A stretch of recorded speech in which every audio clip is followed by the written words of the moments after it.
Most men are trapped inside a version of themselves that was built by others, by society, by family, by weakness. They are prisoners of their old self, unable to escape the chains of mediocrity. But today, we shall destroy the old you and teach you the cold strategy of rebuilding yourself alone, just as the powerful have always done. You cannot rise while chained to the corpse of your old self. Most men, without realizing it, live as prisoners to habits, identities, and weaknesses that were never chosen by them. They carry inside them a version shaped by family expectations, by the pressures of society, and by the fear of rejection. But let me tell you this truth. The man who refuses to destroy the version of himself built by others will never possess the power to build the version that serves him. Look at history. Empires do not rise without the ashes of a fallen kingdom beneath them. A prince cannot inherit full control while his father still commands the throne. And you, too, cannot seize command of your life unless you overthrow the rule of your past self. This is the law of transformation. It demands destruction before creation. A field must be burned before new crops can grow. The stone must be broken before the statue can emerge. The same principle governs your life. But here is where most men fail. They wish to change, but they also wish to cling to comfort. They speak of becoming stronger, but they fear letting go of the familiar. They say, "I will transform," yet they keep their old friends, their old habits, their old weaknesses intact. And thus, they fail. Because transformation is not an addition, it is a replacement. It is not painting over a rotten wall. It is tearing it down and building something new. Ask yourself what in you deserves destruction. Is it your laziness, your hesitation, your attachment to approval? Or perhaps it is deeper, the very identity you carry. You may call yourself shy or unlucky or destined for mediocrity. But these are not truths. They are lies you have repeated for so long that they became part of you. They are the old self, whispering to you every day that you are not capable of greatness. And as long as you keep listening, you remain chained to him. This is why self-destruction is not just necessary. It is unavoidable if you want to ascend. But understand me clearly, destruction is not chaos. It is not mindless rage. It is calculated, cold, and strategic. You are not burning yourself for nothing. You are burning yourself so that something greater can rise. The general does not burn his supplies for fun. He does it so his army has no path backward, only forward. That is the mindset you must embrace. Burn the bridges to your old life. Leave no path back to the man you once were. And yet, destruction is painful. Do not think otherwise. You will feel a void, an emptiness, because the old self has lived with you for years, sometimes decades. When you cut him away, it feels as though you have lost something vital. But that pain is not death. It is birth. It is the scream of the old identity as it dies. You must endure it, for power demands it. Think of the serpent. To grow, it must shed its old skin. The skin does not fall away gently. It tears, it cracks, it leaves the creature vulnerable. But without this act of shedding, the serpent would suffocate in its own growth.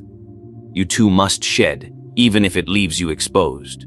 Better to endure exposure and grow than to remain safe and suffocate. Consider the leaders who reshaped history. They did not rise by polishing their old selves. They shattered them. They abandoned their former lives, their comforts, even their names. They killed the weaker version of who they were so the stronger one could step forward. The ruthless do not carry sentiment for their old self. They bury him without mourning. So when I speak of destroying the old you, understand it as an act of liberation. You are not killing yourself. You are killing the prison that kept you small. The walls that once gave you comfort are the same walls that confined you. Tear them down. Even if it feels like chaos, know that chaos precedes order. A ruler who wishes to rebuild his city must first bring down the broken structures. You, too, must become both the destroyer and the architect of your being. And yet, destruction is not only about habits. It is about mindset. A man who continues to think like the old version of himself will recreate the same weak patterns, no matter what new actions he tries. So you must hunt for every old belief and burn it. If the old you believed that failure defines you, erase it. If the old you believed that people's approval is necessary, strike it down. Every false belief is a pillar of the old you, and every pillar must be broken. But you must do this ruthlessly. If you destroy halfway, you will rebuild halfway.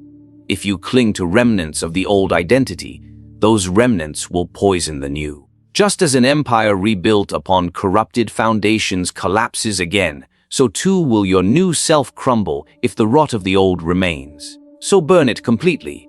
No half measures, no fragments, no relics of weakness. This is why the necessity of self-destruction cannot be overstated.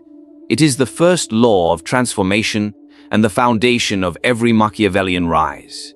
Until you kill the man you once were, the man you wish to be will never live. Men fear being alone because solitude exposes the truth.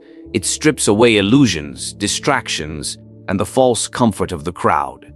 When the noise of others is gone, when no one is there to clap for you, to console you, or to distract you, you are left with the raw and unfiltered version of yourself. And for most men, that version is unbearable. That is why they drown themselves in company, in constant chatter, in meaningless entertainment, because they are terrified of facing who they truly are. But listen to me carefully, solitude is not your enemy. It is your forge. It is the dark furnace where you burn away weakness and shape yourself into iron. Every man who has ever seized true power has passed through the fire of isolation. Kings, thinkers, conquerors. They all withdrew from the crowd to rebuild themselves, because the crowd does not produce rulers, it produces slaves. The world tells you that loneliness is a curse. I tell you that it is a weapon. In isolation, you can strip away every expectation placed upon you. In isolation, no one demands that you stay small. No one mocks your ambition. No one pulls you back into mediocrity. You stand naked with your thoughts, and in that silence, you begin to hear your own command. That is where the first spark of transformation is lit. But here is the cold truth: isolation is not comfortable. It feels like exile, like abandonment, like a punishment. And in many ways, it is, because you are exiling yourself from weakness. You are abandoning the easy path. You are punishing the old version of you by depriving him of his favorite drug, constant distraction.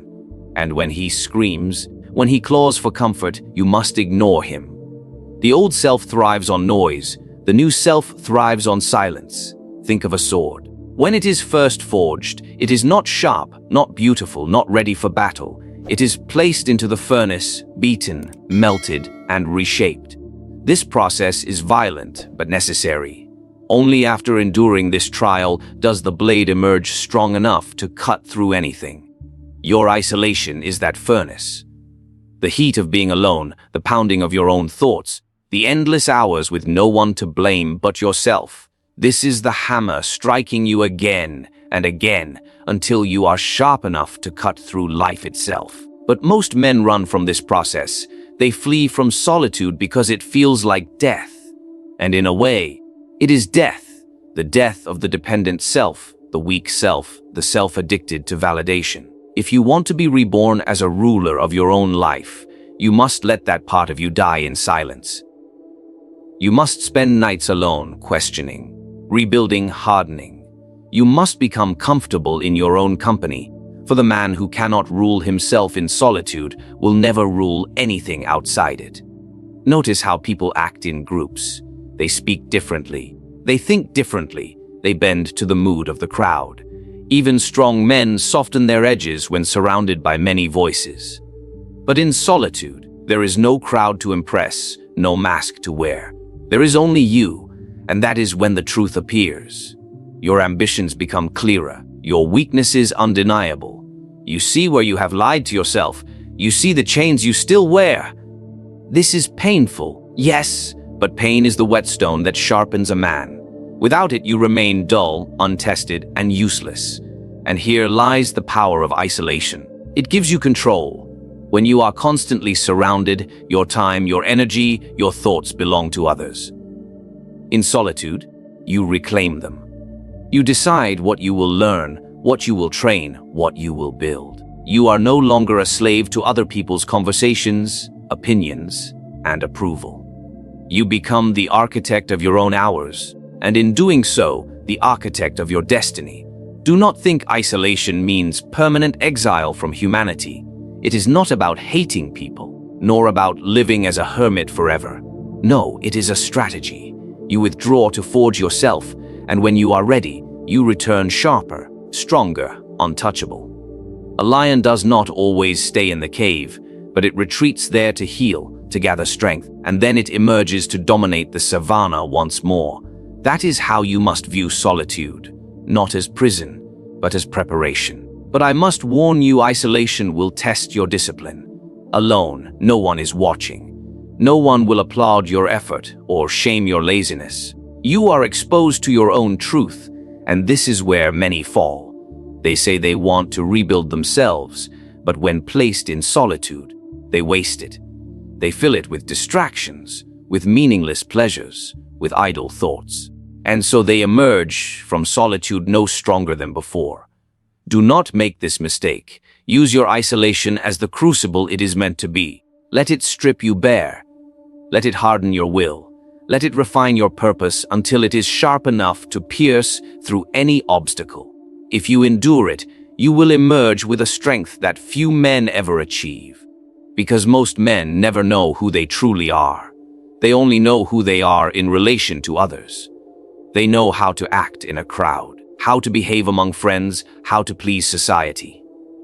But the man who has faced himself alone, the man who has built himself in the silence of solitude, he knows his essence.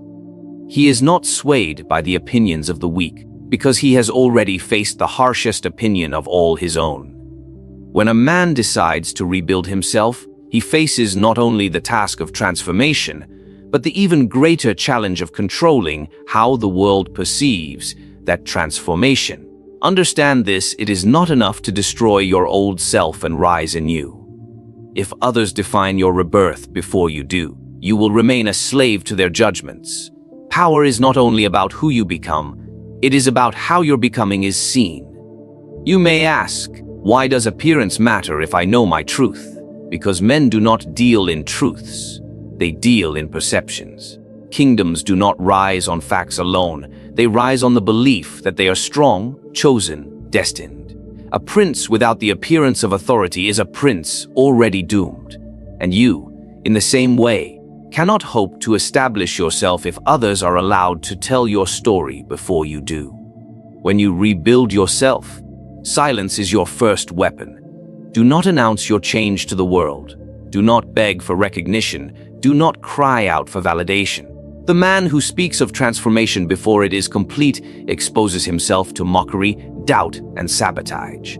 Your rebirth must be quiet, concealed, hidden from the eyes of those who wish to keep you small.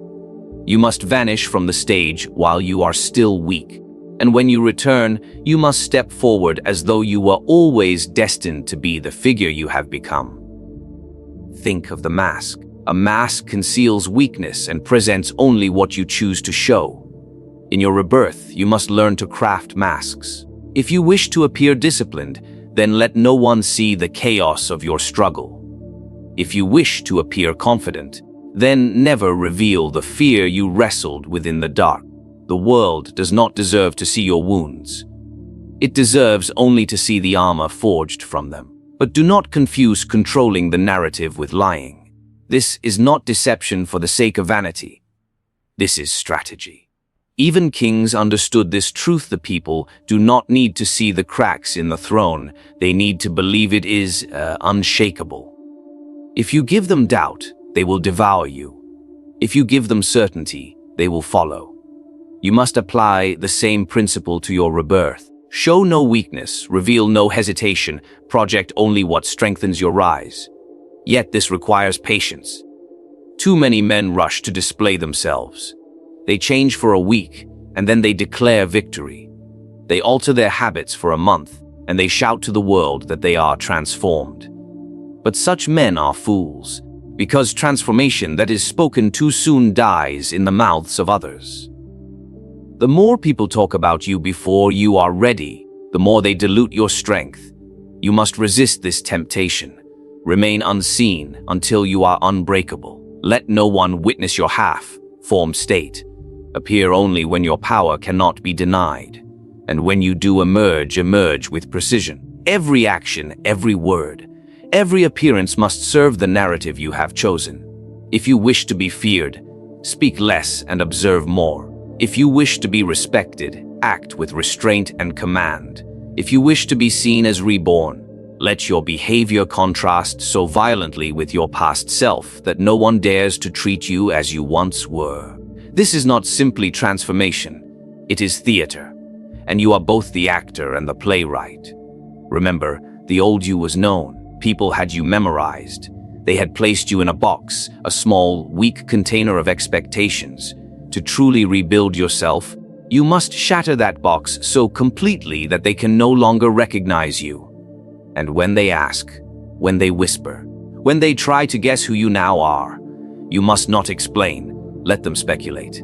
Let them invent their own stories. The mystery will serve you better than any confession ever could. History is filled with men who remade themselves not only in reality, but in perception. They mastered the art of appearing stronger than they were until strength became real. They understood that the human mind is easily swayed by symbols, by images, by confidence. A general who appears calm in battle inspires an army, even if fear shakes him within. A leader who speaks with conviction is followed, even if his plans are fragile. So too must you master this principle. Do not simply be reborn, appear reborn. And once that appearance is established, the world will believe it long before they see the truth. This is why I say, control the narrative of your rebirth, or someone else will. And if someone else controls your story, then your rise will not be yours. It will belong to them. The old version of you was not built alone. He was fed, supported, and sustained by the company you kept. Weak men do not remain weak by themselves. They surround themselves with others who keep them in chains.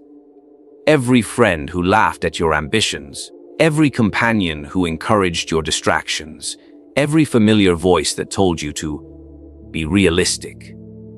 They all built the prison that you called your life. And if you wish to rise, if you wish to rebuild yourself into something unrecognizable, you must sever these ties without hesitation. Understand this. Weakness spreads like a disease. You cannot spend your days with cowards and fools and expect to emerge as a conqueror. Their habits become yours. Their fears infect you. Their lack of discipline drags you into the same swamp of mediocrity they drown in. You may think you are immune, that you can resist their influence, but even the strongest iron rusts if it is left in the wrong environment. You are not above influence. No one is. The only way to protect yourself is to cut them off. This act, however, is one of the most difficult you will ever perform, because these weak ones are not always strangers. They may be old friends. They may be family. They may be the people you once trusted with your secrets, the ones who shared your laughter, the ones who comforted you in pain. And yet, what has their comfort cost you? Did they push you toward greatness? Or did they hold you in place? Did they sharpen your will, or did they dull it? Did they feed your strength, or did they keep you dependent on their approval? If the answer is the latter, then they are chains, not allies. And a man who wishes to rise must break his chains, no matter how familiar or comforting they feel. This is the ruthless truth. Not everyone can come with you. The path of power of rebirth is narrow. It does not accommodate the weight of the weak. If you carry them, you will stumble. If you try to save them, you will drown with them.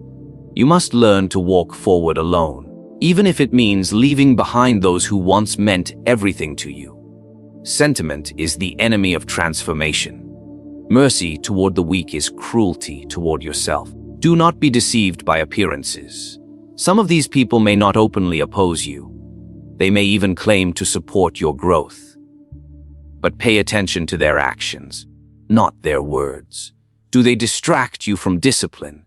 Do they mock your seriousness? Do they tempt you back into habits you are trying to destroy? Do they make you feel guilty for wanting more than the life they have settled for? If so, then they are enemies disguised as companions. They may not intend harm, but harm is what they bring. Intentions do not matter, only results. And when you cut ties, do not do it softly. Do not leave cracks in the door. Weakness, once removed, always seeks to return. You must be decisive, final, absolute. Withdraw without apology. End contact without explanation. Do not announce your reasoning, for explanations invite argument, and argument is wasted energy. You are not required to justify your rise to anyone. You are required only to rise. This will create enemies. Make no mistake. When you cut ties, they will accuse you of arrogance, of betrayal, of cruelty. They will call you selfish, heartless, ungrateful. And in their eyes, you will be all these things. But remember, the weak always condemn the strong. They cannot understand your path, for it exposes their own failure to walk it. Their anger is not proof that you are wrong. It is proof that you have stepped beyond their reach. Do not fear being called ruthless. Ruthlessness is necessary for transformation. Every man who has rebuilt himself has been accused of cruelty, because to those left behind, growth feels like abandonment. Let them think it. Their judgment is meaningless, for they cannot see the world from the height you are climbing to.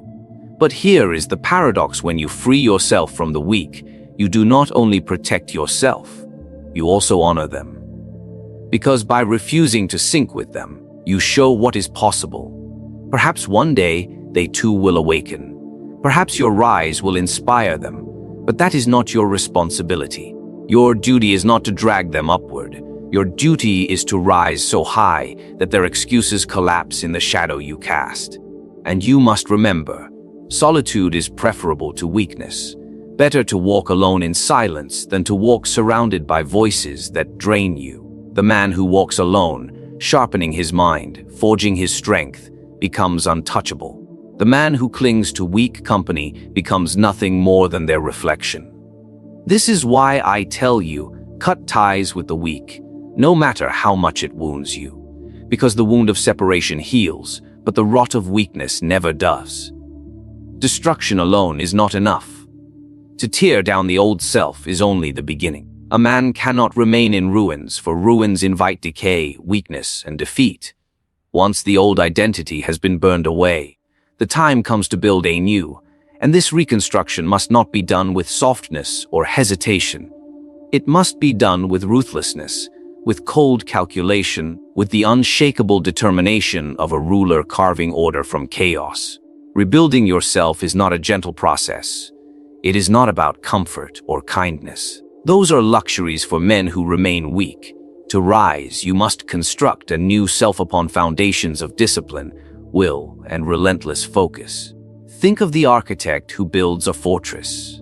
He does not place his stones carelessly, nor does he decorate before he has secured the walls. He lays each brick with precision, knowing that one crack in the foundation could lead to collapse. That is how you must approach yourself: methodically, mercilessly, with no tolerance for flaws that threaten your strength. Most men fail here because they rebuild with softness. They say they want discipline, yet they give themselves room for excuses. They say they want control, yet they allow distractions to creep back in. They speak of transformation, but what they really seek is comfort wrapped in the illusion of change. That is why they collapse back into their old selves. They never rebuilt ruthlessly. They rebuilt half-heartedly, and half measures are the enemy of power. Ruthlessness means setting laws for yourself that cannot be broken. It means structuring your life in such a way that weakness has no room to breathe. If you decide to wake before the world, then there is no negotiation, no compromise, no excuse that will allow you to stay in bed. If you decide to sharpen your body, then every day becomes training, not when you feel like it, but because it is law. If you decide to build wealth, then every hour wasted is treated as a crime against your destiny. You are both the ruler and the ruled, the lawgiver and the enforcer. You must govern yourself with the same iron hand with which great leaders govern empires. But this ruthlessness is not only about actions. It is about thought. The weak man allows every idea, every doubt, every fear to live in his mind. The ruthless man treats his mind as a kingdom. He does not tolerate invaders. When doubt arises, he cuts it down. When fear speaks, he silences it. When old weaknesses whisper, he exiles them. You must rule over your thoughts as a sovereign rules over his land, for a man who cannot command his own mind cannot hope to command anything else. Do not mistake ruthlessness for cruelty toward others. This is not about lashing out at the world. It is about refusing to be soft with yourself. The moment you show mercy to your weakness, it will grow bold. The moment you grant indulgence to your old habits, they will return stronger. You must be cold in this process.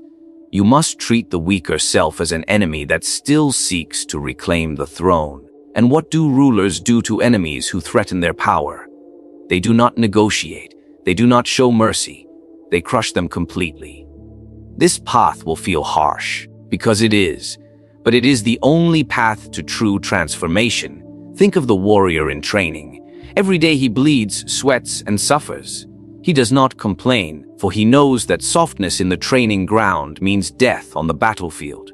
You, too, are preparing for war, not against armies of men, but against the world that will test your strength at every turn. If you rebuild yourself with ruthlessness, you will be ready. If you rebuild with softness, you will fall. Consider how nature itself operates. The forest does not grow gently. Trees compete, choke each other for light, and the strongest endure while the weak rot. Rivers carve stone not with kindness, but with relentless force. The world is built on ruthless order, and you must build yourself in the same way. The man who is rebuilt on comfort is easily broken. The man who is rebuilt on ruthlessness cannot be bent. And remember, to reconstruct with ruthlessness is also to reconstruct with clarity. You must know what you are building, what kind of man you intend to become. Without a vision, your ruthlessness will turn to chaos. But with a vision, every harsh decision, every sacrifice, every disciplined act becomes a brick in the fortress of your new self. Hold that vision in your mind like a blueprint and enforce it without compromise. So when I tell you to reconstruct with ruthlessness, I am telling you to take command of your own rebirth, as a general takes command of an army. You are no longer the victim of life. You are no longer the servant of weakness. You are the ruler of yourself, and your reconstruction must reflect that rule. Now that you have burned the ruins of the old self and walked alone in the dark, the final act begins, the deliberate, calculated, and ruthless rebuilding of who you must become. This is not a moment of sentimental reflection. It is not about rediscovering a gentle or innocent version of you. It is about constructing a figure so disciplined, so unyielding, and so precise in power that no one can ever mistake you for who you once were. Rebuilding yourself means adopting the methods of a ruler constructing a fortress. You do not place stones without purpose, nor do you leave gaps where enemies may enter.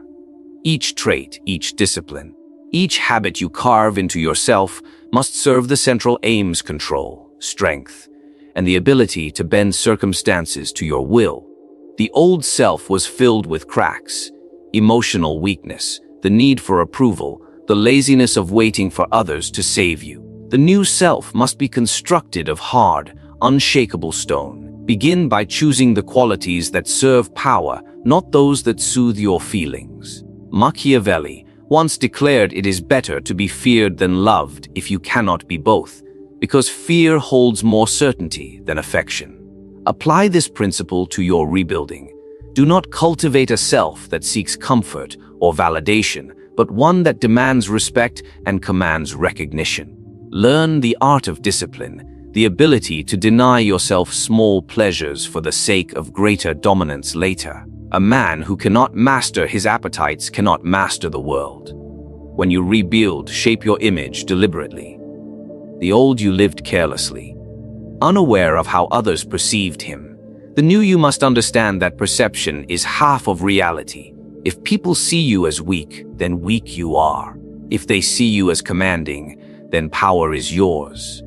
Therefore, the reconstruction of your identity is not only internal but external. Carry yourself with dignity, speak with authority, and show restraint in your emotions. Reveal little, but imply much. In this way, you become a figure that others cannot easily read, yet cannot dismiss. Your rebuilding also requires mastery of strategy. Just as a prince cannot simply wish to rule, but must understand alliances, enemies, and the tides of fortune, so too must you design your life as a battlefield map. Where will you invest your time? Which skills will you master that make you indispensable? Which vices will you cut away so they never weaken you again? Each choice must be a stone placed carefully, building not just a person, but a fortress of influence. But remember, rebuilding alone is painful. There will be nights when silence feels unbearable, when the temptation to return to the habits of the old self gnaws at you. This is where most people fail. They cannot endure the isolation long enough to emerge transformed. But if you remain, if you endure, then the very pain of this process will forge resilience inside you. The weak cannot imitate this. They will always seek company, distraction, and escape. But you, who embraces solitude, will emerge as someone untouchable. Do not confuse ruthlessness with cruelty. To rebuild ruthlessly means to be precise, uncompromising, and cold toward your own excuses. You cut away the unnecessary, no matter how much comfort it once gave you. You demand from yourself the discipline that lesser men only admire in others. You set standards so high that even your own past self would shudder at them. This is how a new identity is built, not by accident, not by hope, but by deliberate force. And as this rebuilt self emerges, understand one truth: people will not recognize you. They will not know how to address you, because you are no longer the one they could manipulate or overlook. You are not the friend who always yielded, nor the worker who always settled. You are no longer their equal. You are their superior in will, in patience, in mastery. Some will resent it, others will fear it, but all will respect it. And that is the only recognition that matters. So the final step in this Machiavellian strategy is to construct a self so unshakable that even fortune itself must bow before it. You are no longer rebuilding to survive. You are rebuilding to dominate. You are no longer repairing cracks in a broken vessel. You are forging a weapon, sharpened and gleaming, capable of cutting through the resistance of the world. This is the ruthless rebuilding of the self, the deliberate, unsentimental creation of the person who will command obedience, secure power, and never again be mistaken for the fragile figure of yesterday. It is not easy, and it is not meant to be. But once it is done, you will stand as someone who does not merely exist, but rules. And so, we arrive at the heart of this Machiavellian strategy. To destroy the old you is to perform a necessary assassination, an execution of weakness, dependency, and illusions that once governed your life. To rebuild yourself alone is to rise from those ashes, forged not in comfort but in solitude, calculation, and ruthless discipline. The world does not honor those who remain unchanged. It does not reward the sentimental, the hesitant, or the fragile. It bows only to those who understand the cold truth. Power belongs to the one who seizes it, respect belongs to the one who demands it, and survival belongs to the one who has remade himself strong enough to endure. Remember this: your greatest enemy was never out there. It was within you. That old self, content with mediocrity, blind to its own weakness, chained by the opinions of others. That self had to die, and in its place, a new figure must rise, sharp in thought, disciplined in action, commanding in presence. Do not mourn who you once were. Celebrate who you are becoming. For in this ruthless act of self-destruction and self-construction, you are no longer simply a man among men. You are a strategist, a ruler of your own fate. and a force that cannot be ignored. This is the path Machiavelli would demand of you. Not comfort, not pity, but power, control, and the unshakable authority of one who has mastered himself first, so that he may master all else.